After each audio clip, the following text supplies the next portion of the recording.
Никој да не се надева дека Бурмали џамијата нема да се изгради на плоштадот. Од координативниот одбор за Бурмали џамија реагираат по се зачестените најави дека по се изгледа од верскиот објект ќе остане само старата слика.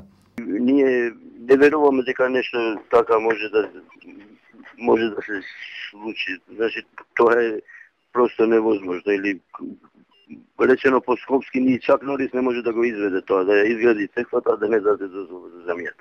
Рамадани реагира по изјавата на премиерот во последното интервју за Форум, каде што изрази скепса дека советниците во Центар ќе дадат амин за џамијата.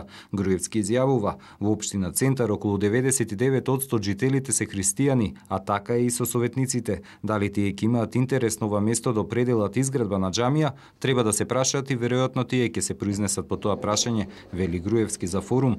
Лично јас го прашам премиерот дали вие сте расположени, имате расположение, имате политичка воля на вистина објектот да го разобновиме.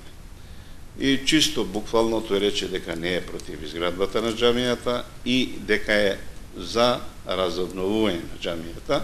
Неодамна владата и го продаде плоштадот на МПЦ за 1800 денари по метар квадратен. Истото го бараат и од ИВАЗа, а претходно од власта сакаат интервенција до советниците на ВМРО ДПМН, како што тоа било направено и за црквата на плоштадот. Земјиштето и беше продадено на МПЦ, откако пропадна тендерот од 16 милиони евра, но и по двете иницијативи за неуставната намера владата да гради црква.